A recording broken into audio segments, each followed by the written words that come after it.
Deuxième livre. Les extraterrestres m'ont emmené sur leur planète. Les clés. Introduction.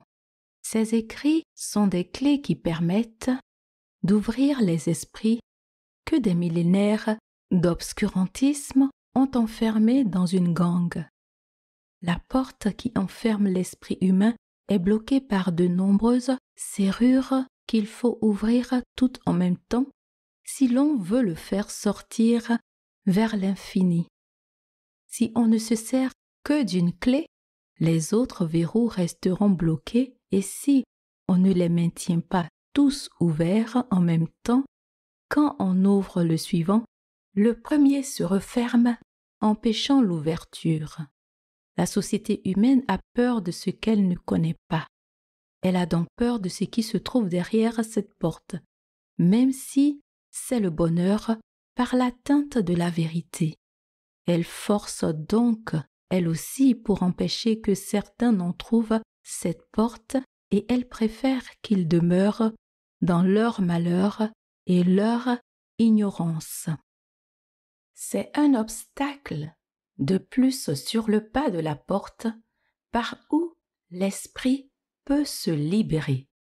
Mais comme le disait Gandhi, ce n'est pas parce que nul ne voit la vérité qu'elle devient une erreur.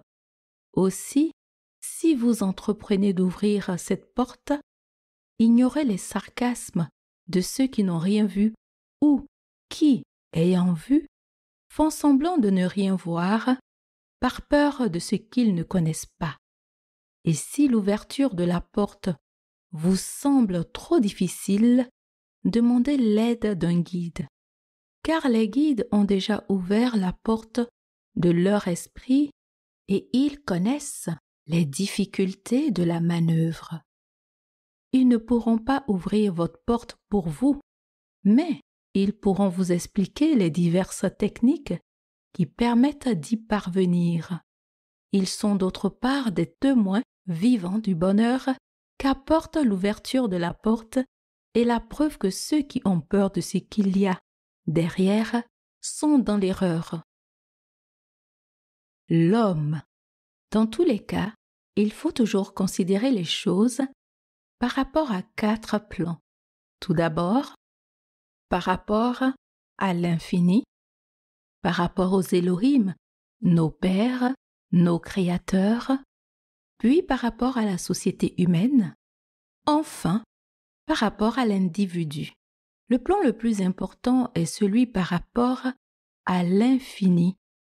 C'est par rapport à ce plan qu'il faut juger toute chose, mais avec une constante, l'amour, donc en tenant compte des autres à qui il faut donner de l'amour, car il faut vivre en harmonie avec l'infini, donc avec les autres, qui sont eux aussi une partie de l'infini.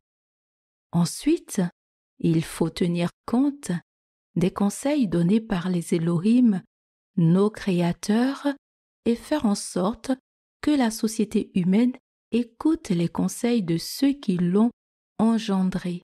Puis il faut tenir compte de la société qui a permis, qui permet et qui permettra aux hommes de s'épanouir sur le chemin de la vérité.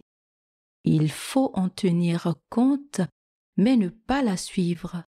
Il faut au contraire l'aider à sortir de sa gangue primitive en remettant en question en permanence toutes ses habitudes et ses traditions, même si des lois les soutiennent, lois qui ne cherchent qu'à enfermer les esprits dans le carcan de l'obscurantisme. Enfin, il faut tenir compte de l'épanouissement de l'individu sans lequel l'esprit n'atteint pas tout son potentiel, sans lequel il n'est pas possible de se mettre en harmonie avec l'infini et de devenir un homme nouveau. La naissance. Tu n'imposeras jamais à un enfant qui n'est encore qu'une larve incapable de comprendre ce qui lui arrive, la moindre religion. Il ne faut donc ni le baptiser, ni le circoncire, ni lui faire subir quelque acte que ce soit qu'il n'aurait pas accepté. Il faut donc attendre qu'il ait l'âge de comprendre et de choisir, et si, à ce moment-là, une religion l'attire, le laisser libre d'y adhérer. Une naissance doit être une fête, car les Elohim nous ont créés à leur image, donc capables de nous reproduire par nous-mêmes, et en créant un être vivant, nous conservons l'espèce que nous sommes et nous respectons l'œuvre de nos créateurs. Une naissance doit être une fête et un acte d'amour, accompli dans l'harmonie, tant en ce qui concerne les bruits que les couleurs ou la température, afin que l'être qui prend contact avec la vie prenne l'habitude de l'harmonie. Il faut par contre l'habituer immédiatement à respecter la liberté des autres et lorsqu'il pleure la nuit, venir le voir discrètement, mais sans jamais qu'il ne se rende compte que le fait de pleurer lui amène un certain bien-être parce qu'on s'occupe de lui. Au contraire, il faut venir le voir et s'occuper de lui lorsqu'il ne dit rien et ne pas venir le voir lorsqu'il pleure, ou le faire sans qu'il ne s'en aperçoive. Ainsi, il s'habituera à ce que tout aille mieux lorsqu'il est en harmonie avec ce qui l'entoure. Aide-toi, le ciel t'aidera. Et il faut en effet que les parents comprennent dès la naissance qu'un enfant c'est avant tout un individu et qu'aucun individu ne doit être traité en enfant. Même nos créateurs ne nous traitent pas en enfants, mais en individus. C'est pour cela qu'ils n'interviennent pas pour nous aider directement à résoudre nos problèmes, nous laissant par notre propre réflexion d'individus responsables surmonter les obstacles que nous rencontrons. L'éducation. Le petit être, qui n'est encore qu'une larve d'homme, doit être dans sa petite enfance habitué à respecter la liberté et la tranquillité des autres. Étant donné qu'il est trop petit pour comprendre et pour raisonner, le châtiment corporel doit être appliqué avec rigueur par la personne qui élève un enfant, afin qu'il souffre lorsqu'il fait souffrir les autres ou lorsqu'il les gêne en leur manquant de respect. Ce châtiment corporel doit être appliqué uniquement aux tout petits enfants, puis au fur et à mesure que l'enfant raisonne et comprend, disparaître progressivement et disparaître finalement totalement. À partir de 7 ans, le châtiment corporel doit être tout à fait exceptionnel et à partir de 14 ans, il ne doit plus jamais être appliqué. Tu n'utiliseras le châtiment corporel que pour punir chez l'enfant un manque de respect de la liberté ou de la tranquillité des autres et de toi-même.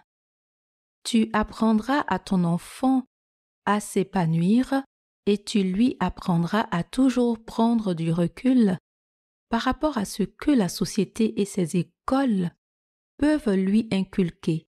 Tu ne le forceras pas à apprendre des choses qui ne lui serviront à rien et tu le laisseras prendre l'orientation qu'il souhaite prendre, car n'oublie pas que la chose la plus importante, c'est son épanouissement.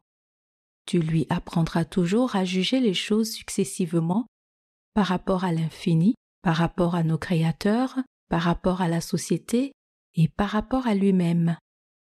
Tu n'imposeras aucune religion à ton enfant, mais tu lui enseigneras sans parti pris les croyances diverses qui existent à travers le monde tout au moins les plus importantes dans l'ordre chronologique: la religion juive, la religion chrétienne et la religion musulmane. Si tu le peux, tu essaieras d'apprendre les grandes lignes des religions orientales afin de pouvoir les expliquer à ton enfant. Enfin, tu lui expliqueras les grandes lignes du message donné par les Elohim au dernier des prophètes. Tu lui apprendras surtout à aimer le monde dans lequel il vit et à travers ce monde, nos créateurs. Tu lui apprendras à s'ouvrir sur l'infini et à essayer de vivre en harmonie avec l'infini.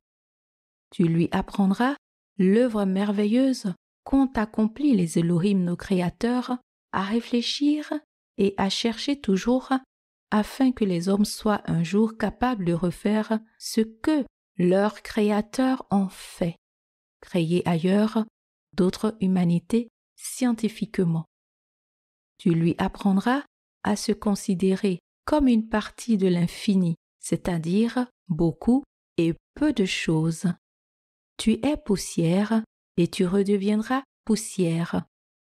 Tu lui apprendras que le mal que l'on fait aux autres, aucune confession, aucune absolution ne peut le réparer une fois qu'il est fait, et qu'il ne faut pas croire qu'il suffit de se mettre, lorsque la mort est proche, à croire en un Dieu quelconque ou aux Elohim pour avoir droit à l'éternité.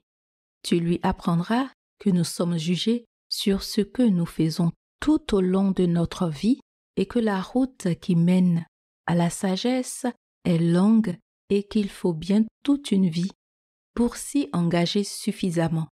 Celui qui n'a pas suivi la bonne direction durant toute sa vie, ce n'est pas parce qu'il prendra subitement la bonne voie qu'il pourra avoir droit à la résurrection scientifique sur la planète des éternels, à moins que son regret ne soit sincère et qu'il agisse avec intensité dans la bonne direction pour rattraper le temps perdu en cherchant à se faire pardonner par ceux à qui il a fait du mal et en essayant de mettre tous ses moyens pour leur apporter de l'amour et du bonheur. Et cela ne sera encore pas suffisant pour celui qui aura fait souffrir les autres. Car s'il se fait pardonner par eux et s'il leur donne de l'amour, il sera seulement parvenu à effacer ses erreurs, mais il n'aura rien fait de positif. Il devra donc entamer des actions nouvelles apportant du bonheur à des personnes à qui il n'a jamais nui, tout en aidant ceux qui diffusent la vérité, les guident. Mais un être qui regrette seulement au moment de sa mort ou peu de temps avant, il est trop tard pour lui. Il ne sera pas pardonné. L'éducation sensuelle. C'est une des choses les plus importantes et qui n'existe pratiquement pas actuellement. Tu éveilleras l'esprit de ton enfant, mais tu éveilleras aussi son corps, car l'éveil du corps va de pair avec l'éveil de l'esprit. Tous ceux qui cherchent à endormir les corps sont également des endormeurs d'esprit. Nos créateurs nous ont donné des sens, c'est pour que nous nous en servions. Le nez est fait pour sentir, les yeux pour voir, les oreilles pour entendre, la bouche pour goûter et les doigts pour toucher. Il faut développer nos sens afin de mieux jouir de tout ce qui nous entoure et que nos créateurs ont placé là pour que nous en jouissions. Un être sensuel a beaucoup plus de chances d'être en harmonie avec l'infini parce qu'il le ressent sans avoir à méditer ou à réfléchir. La méditation et la réflexion permettront à cet être de mieux comprendre cette harmonie et de la faire rayonner autour de lui en l'enseignant. Être sensuel, c'est laisser le milieu où l'on se trouve vous donner du plaisir. L'éducation sexuelle est très importante, elle aussi, mais elle n'apprend que le fonctionnement technique des organes et leur utilité, tandis que l'éducation sensuelle doit apprendre comment l'on peut avoir du plaisir par ses organes en ne recherchant que le plaisir, sans rechercher forcément à utiliser ses organes dans le but utilitaire qui est le leur. Ne rien dire à ses enfants au sujet du sexe, c'est mal. Leur expliquer à quoi ça sert, c'est mieux, mais ce n'est pas encore suffisant. Il faut leur expliquer comment ils peuvent s'en servir pour en retirer du plaisir. Leur expliquer uniquement à quoi ça sert, c'est comme si on leur parlait de la musique, en leur disant que ça sert à marcher au pas ou autre niaiserie, ou que de savoir écrire, ça ne sert qu'à faire des lettres de réclamation, ou que le cinéma, ça ne sert qu'à donner des cours en audiovisuel. Heureusement, grâce aux artistes et par un éveil des sens, on peut retirer du plaisir en écoutant, en lisant ou en regardant des œuvres qui ne sont faites pour rien d'autre que pour donner du plaisir. Pour le sexe, c'est la même chose. Ça ne sert pas seulement à satisfaire des besoins naturels ou à assurer la reproduction, mais également à donner du plaisir aux autres et à soi-même. Nous sommes enfin sortis, grâce à la science, des temps où montrer son corps était un péché et où tout accouplement portait en soi sa punition. La conception d'un enfant. Maintenant, grâce aux techniques anticonceptionnelles, l'union sexuelle est possible librement sans que cela devienne un engagement définitif ou pouvant l'être. Tu apprendras cela à ton enfant sans honte, mais au contraire avec amour, en lui expliquant bien qu'il est fait pour être heureux et pour s'épanouir pleinement, c'est-à-dire pour jouir de la vie de toute la force de ses sens, de tous ses sens. Tu n'auras jamais honte de ton corps ou de ta nudité, car rien ne déplaît plus à nos créateurs que de voir ceux qu'ils ont créés avoir honte de l'aspect qui leur a été donné. Tu apprendras à tes enfants à aimer leur corps comme on doit aimer chaque partie de la création des Elohim, car en aimant leur création, c'est également eux qu'on aime. Chacun de nos organes a été créé par nos pères les Elohim pour que nous nous en servions sans en avoir la moindre honte, mais en étant heureux de faire fonctionner ce qui a été fait pour fonctionner. Et si le fait de faire fonctionner l'un de ces organes amène du plaisir, c'est que nos créateurs ont voulu que nous ayons du plaisir à nous en servir. Chaque homme est un jardin qui ne doit pas rester inculte. Une vie sans plaisir est un jardin inculte. Le plaisir est l'engrais qui fait s'ouvrir l'esprit. L'ascèse est inutile, sauf s'il s'agit d'une épreuve passagère destinée à entraîner son esprit à dominer son corps. Mais une fois que l'on a réussi l'épreuve que l'on s'était fixée et qui doit toujours être limitée dans le temps, il faut jouir à nouveau des plaisirs de la vie. L'ascèse peut être acceptée comme une mise en jachère du jardin qu'est un homme, c'est-à-dire un arrêt momentané de la recherche du plaisir, permettant par la suite de mieux l'apprécier.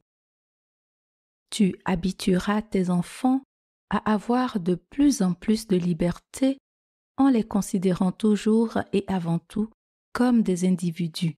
Tu respecteras leurs tendances et leurs goûts comme tu voudrais qu'ils respectent tes tendances et tes goûts.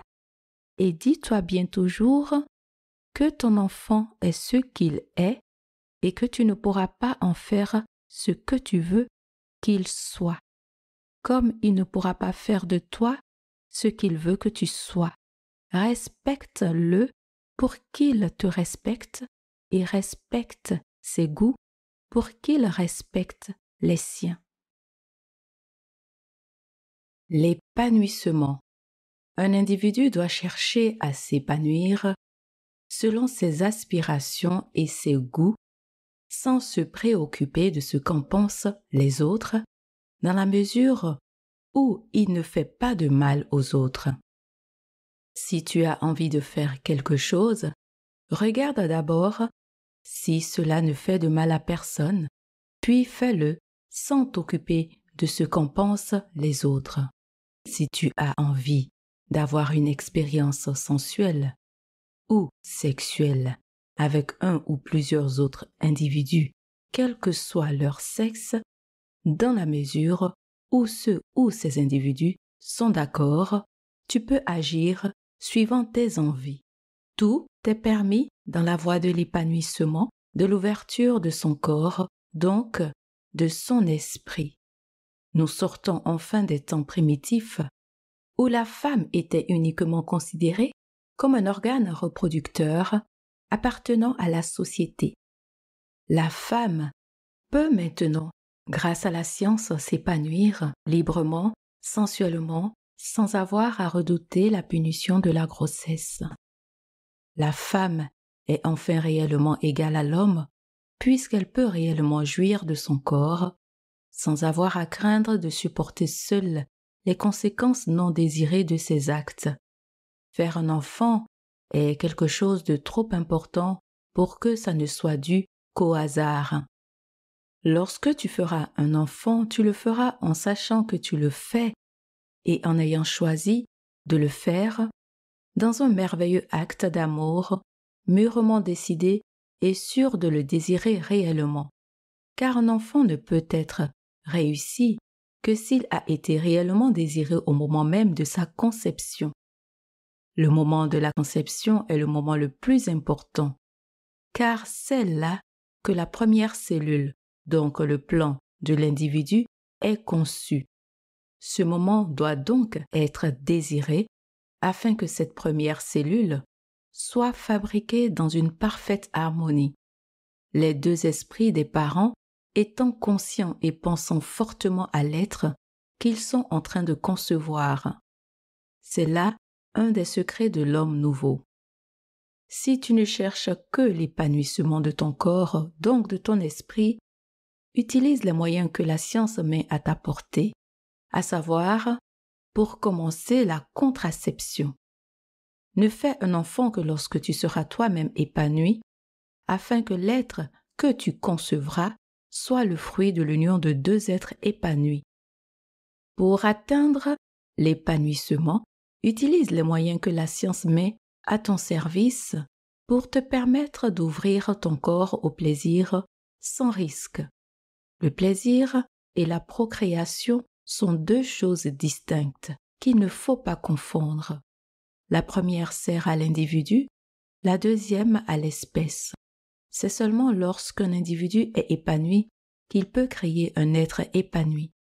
Si par malheur, tu as conçu un être sans le désirer, utilise les moyens que la science met à ton service. Utilise l'avortement. Car un être qui n'a pas été désiré au moment de sa conception ne peut pas être épanoui car il n'a pas été créé dans l'harmonie. N'écoute pas ceux qui essaient de te faire peur en te parlant des séquelles physiques et surtout morales qu'un avortement peut laisser. Il n'y en a pas si tu fais faire cela par des personnes compétentes. C'est plutôt de garder un enfant non désiré qui pourra te laisser des séquelles physiques et morales dont même l'enfant que tu mettras au monde souffrira. Avoir un enfant ne sous-entend pas obligatoirement être marié ou même vivre avec un homme. Déjà, de nombreuses femmes ont décidé d'avoir un ou des enfants sans être mariées et même sans vivre avec un homme. L'éducation d'un enfant qui est, dès sa naissance, un individu ne doit pas être obligatoirement faite par les parents.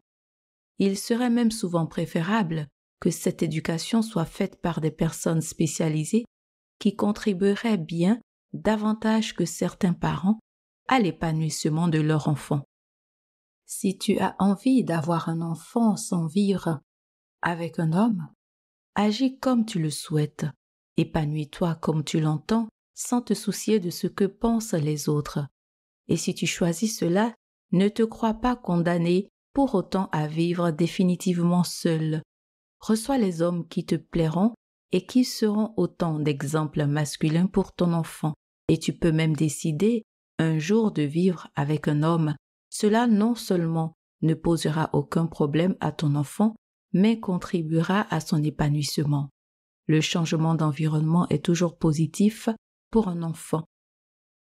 La société doit s'organiser pour prendre partiellement ou totalement en charge l'éducation des enfants au gré des parents. Ceux qui veulent travailler doivent pouvoir laisser leurs enfants en garde à des personnes compétentes et ceux qui souhaitent que leurs enfants reçoivent en totalité une éducation faite par des personnes compétentes doivent pouvoir confier totalement leurs enfants à des établissements prévus à cet effet.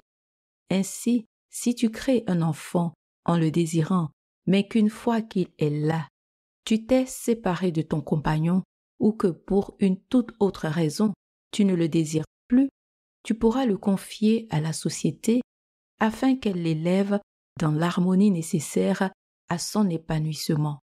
Car un enfant qui grandit dans un milieu où il n'est pas vraiment et intensément désiré ne peut pas s'épanouir. Un enfant est un épanouissement réciproque. S'il devient un tant soit peu une gêne, il s'en rend compte et son épanouissement en est affecté. Il faut donc le garder près de soi seulement si sa présence est ressentie comme un épanouissement. Sinon, il faut le placer dans les établissements que la société se doit de mettre en place pour les faire s'épanouir sans le moindre regret, mais au contraire avec une joie profonde qui doit être celle de la personne qui confie son enfant à des personnes qui pourront mieux qu'elle-même faire s'épanouir ce petit être. Des visites régulières peuvent même avoir lieu si l'enfant dont la vie prime le souhaite. Les personnes chargées de l'éducation doivent d'ailleurs toujours décrire aux enfants leurs parents comme des êtres exceptionnels puisqu'ayant fait passer l'épanouissement de leurs enfants avant le plaisir égoïste de les élever pour soi, ceci en les confiant à des personnes plus compétentes qu'eux-mêmes. Tu choisiras donc librement ton compagnon si tu en désires un. Le mariage, qu'il soit religieux ou civil, est inutile. On ne peut pas signer un contrat comme pour vendre du pétrole, pour unir des êtres vivants qui vont changer puisqu'ils sont vivants. Tu refuseras donc le mariage qui n'est qu'un affichage de la propriété d'un être. Or, un homme ou une femme ne peuvent être la propriété de qui que ce soit. Tout contrat ne peut que détruire l'harmonie existant entre deux êtres. Quand on se sent aimé, on se sent libre d'aimer. Quand on a signé un contrat, on se sent prisonnier, obligé d'aimer, et un jour ou l'autre, on commence à se détester. Tu vivras avec la personne de ton choix aussi longtemps que tu te sentiras bien avec elle. Lorsque vous ne vous entendrez plus, ne restez pas ensemble, car votre union deviendrait un enfer. Tout être vivant évolue et c'est bien ainsi. Si les évolutions sont semblables, les unions sont durables. Mais si les évolutions sont différentes, les unions ne sont pas possibles. L'être qui vous plaisait ne vous plaît plus car vous avez où il a changé.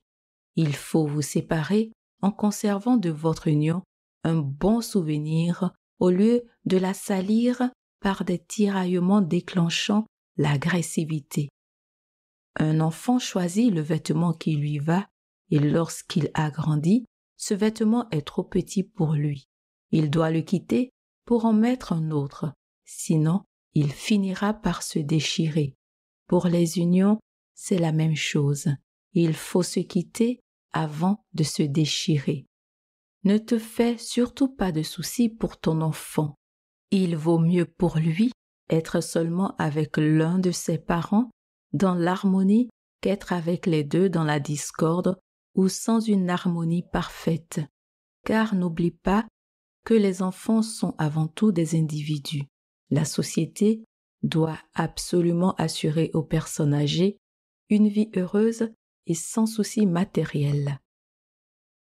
Mais s'il faut respecter les personnes âgées et faire tout pour leur bonheur, il ne faut pas écouter les anciens. Un homme intelligent est de bons conseils quel que soit son âge, mais un être stupide, même s'il est centenaire, ne mérite pas une seconde d'être écouté. Pire, il n'a aucune excuse car il a eu toute sa vie pour essayer de s'éveiller alors que pour un être jeune et stupide, tout espoir est encore permis. Mais un vieillard stupide doit de toute façon pouvoir vivre confortablement. C'est un devoir pour la société.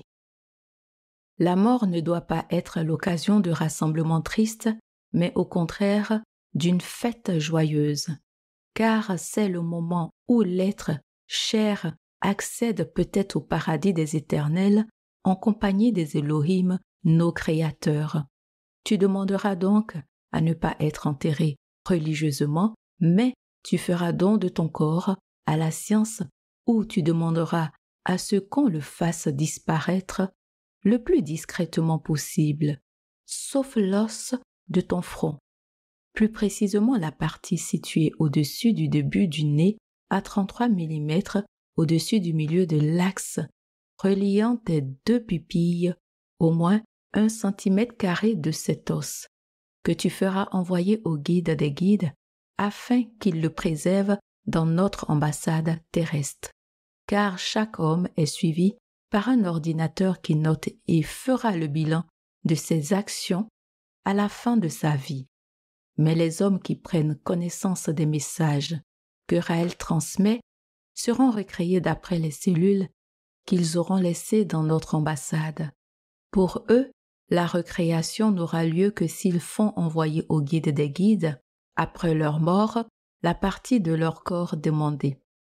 Car du jour où ils prennent connaissance du message, le système de l'ordinateur enregistrant les informations qui serviront au jugement reste branché, mais le système qui permet un prélèvement automatique d'une cellule au moment de la mort est déconnecté, car seuls ceux qui, ayant pris connaissance du message, appliqueront exactement ce qu'ils demandent, seront ainsi recréés. Tu auras pris soin de voir au moins une fois dans ta vie le guide des guides ou un guide habilité par lui à transmettre ton plan cellulaire aux Elohim afin qu'ils éveillent ton esprit et t'aident à rester éveillé. Conformément à ce qui est écrit dans le livre, tu ne laisseras pas d'héritage à tes enfants en dehors de l'appartement ou de la maison familiale. Le reste, tu le légueras au guide des guides, et si tu as peur que tes descendants ne respectent pas tes dernières volontés en voulant par la justice humaine récupérer tes biens, tu en feras don de ton vivant au guide des guides afin de l'aider à faire diffuser le message de nos créateurs sur la terre. Et vous qui restez, ne soyez pas tristes et ne vous lamentez pas après la mort d'un être cher. Essayez plutôt de donner de l'amour à ceux que vous aimez pendant qu'ils sont en vie, car une fois qu'ils sont morts, ce qui vous rend malheureux, c'est de penser que vous n'avez peut-être pas assez aimé le disparu et que maintenant c'est trop tard. S'il a été bon, il a droit au jardin des Elohim pour l'éternité et il connaît le bonheur, et s'il n'a pas été bon, il ne mérite pas d'être regretté. De toute façon, même s'il n'est pas parmi les élus, il ne disparaît pas réellement. La mort n'est pas une chose très importante. Il ne faut pas avoir peur de la mort. C'est exactement comme lorsqu'on s'endort, mais d'un sommeil définitif. Et comme nous sommes une partie de l'infini, la matière dont nous sommes constitués ne disparaît pas.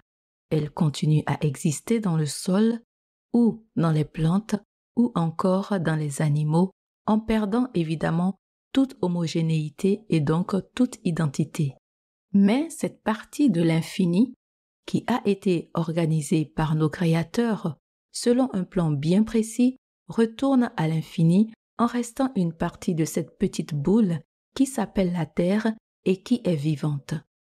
Tout être a droit à la vie, droit à l'amour, droit à la mort. Chaque être est maître de sa vie et de sa mort. La mort n'est rien, mais la souffrance est terrible, et tout doit être fait pour la supprimer. Un être qui souffre trop a le droit de se suicider. S'il a bien agi durant toute sa vie, il sera admis sur la planète des éternels. Si une personne que tu aimes souffre trop et souhaite mourir sans avoir la force de se suicider, aide-la à se supprimer. Lorsque, grâce à la science, les hommes pourront supprimer les souffrances de leurs semblables, ils pourront se demander s'il est bien ou non de se supprimer. La société, le gouvernement. Il est indispensable qu'il y ait un gouvernement qui prenne les décisions. Comme dans le corps humain, il y a un cerveau qui les prend. Tu feras tout ton possible pour mettre en place un gouvernement mettant en pratique la géniocratie qui place l'intelligence au pouvoir. Tu participeras à la création d'un parti humanitariste mondial prônant l'humanitarisme et la géniocratie décrit dans le livre qui dit la vérité et tu soutiendras ces candidats. Seule la géniocratie peut permettre à l'homme de pénétrer pleinement dans l'âge d'or. La démocratie totale n'est pas bonne. Un corps dont toutes les cellules commandent ne peut pas survivre. Seuls les gens intelligents doivent pouvoir prendre des décisions engageant l'humanité. Tu refuseras donc de voter sauf si un candidat prônant la géniocratie et l'humanitarisme se présente. Ni le suffrage universel, ni les sondages ne sont valables pour gouverner le monde.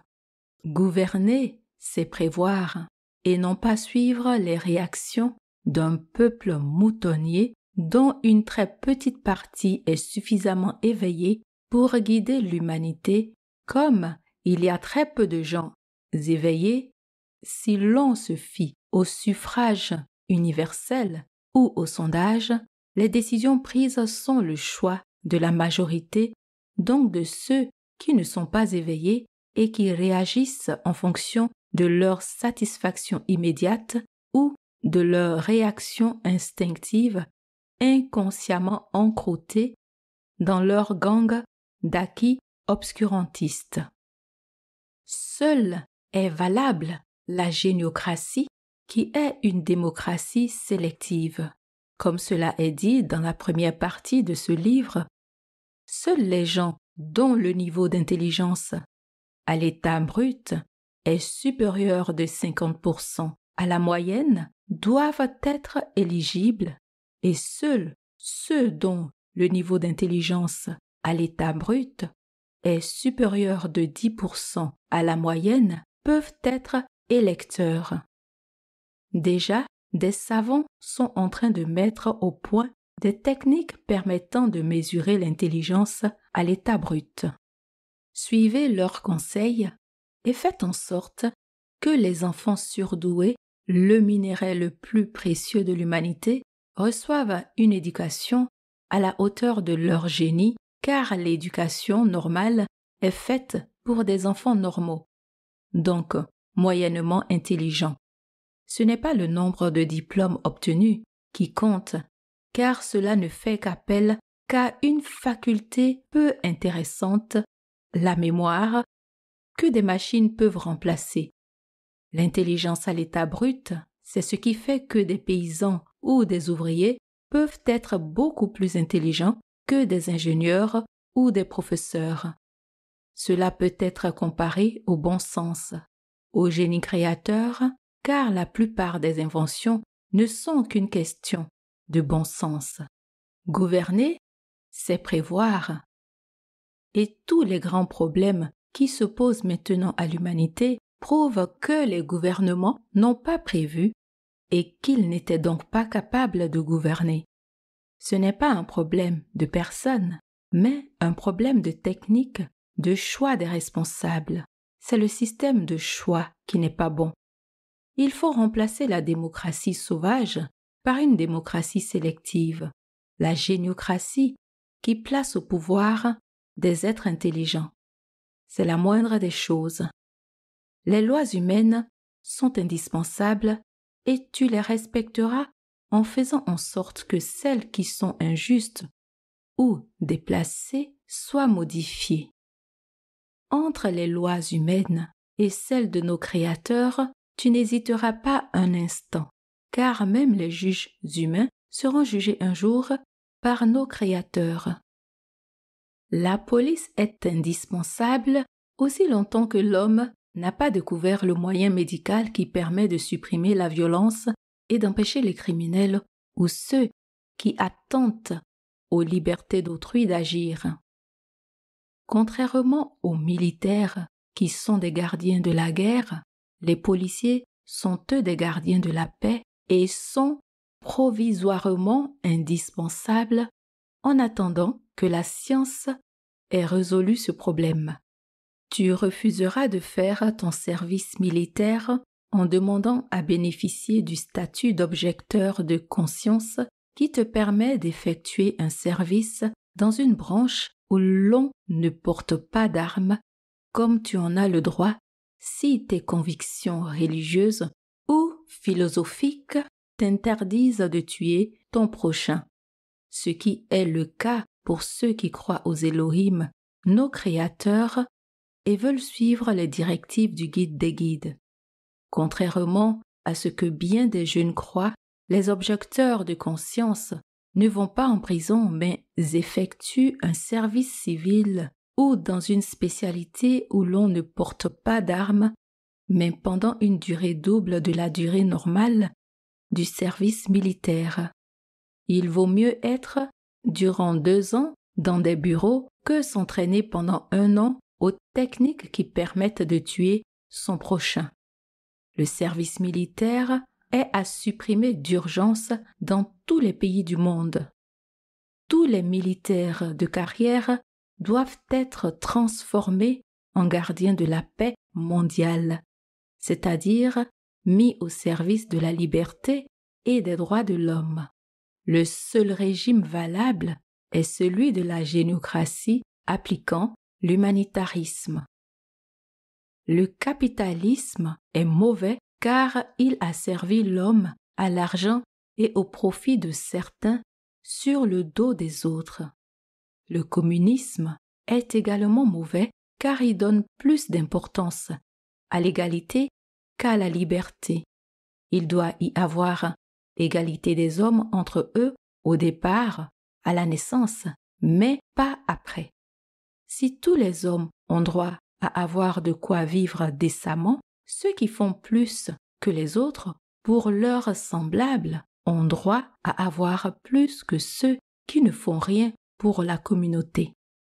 Ceci est une règle provisoire, évidemment, en attendant que l'homme soit capable de faire accomplir toutes les besognes par des robots pour se consacrer uniquement à son épanouissement, après avoir supprimé totalement l'argent.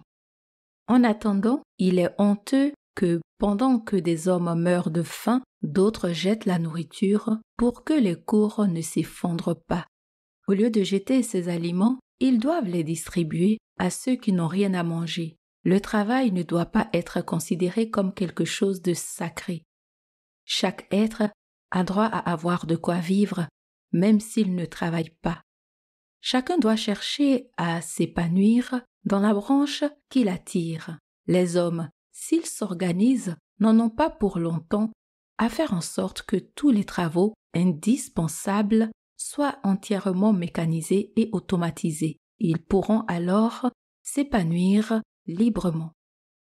Si tous les hommes s'y mettaient vraiment, il n'y en aurait que pour quelques années pour que l'homme soit dégagé de l'obligation de travailler.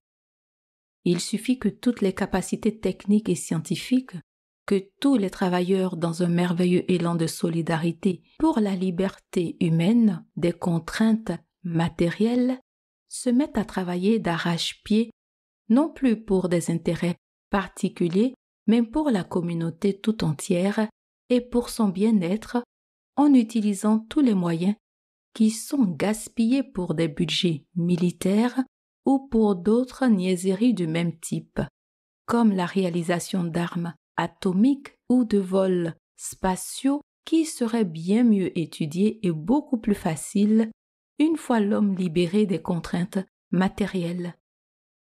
Vous avez des ordinateurs, des appareillages électroniques qui peuvent remplacer avantageusement l'homme. Mettez tout en œuvre pour que ces moyens techniques soient vraiment au service de l'humanité. Vous pouvez en quelques années faire un monde complètement différent. Vous êtes arrivé à l'âge d'or. Mettez tout en œuvre pour créer le robot biologique qui vous dégagera des basses besognes et vous permettra de vous épanouir. L'urbanisme doit être considéré comme il en est traité dans la première partie. Les hommes doivent se construire des maisons communes très hautes et situées en pleine campagne afin que les maisons individuelles ne mangent pas la nature. N'oubliez jamais que si chaque homme a sa maison de campagne avec un petit jardin, il n'y a plus de campagne. Ces maisons communes doivent être des villes possédant tout ce qui est nécessaire aux hommes et pouvant accueillir environ 50 000 habitants. L'homme doit respecter la nature aussi longtemps qu'il n'est pas capable de la recréer, aussi longtemps qu'il n'est pas capable de devenir lui-même un créateur. En respectant la nature, tu respectes ceux qui l'ont créée, nos pères, les Elohim. Tu ne feras jamais souffrir les animaux. Tu peux les tuer pour te nourrir de leur chair, mais sans les faire souffrir. Car si la mort n'est rien, la souffrance est une abomination et tu dois éviter la souffrance aux animaux comme tu dois l'éviter aux hommes. Ne mange pas trop de viande. Toutefois, tu t'en porteras mieux. Tu peux te nourrir de tout ce que la terre te fournit. Tu n'es pas obligé de suivre un régime spécial. Tu peux manger de la viande, des légumes, des fruits, du végétal et de l'animal.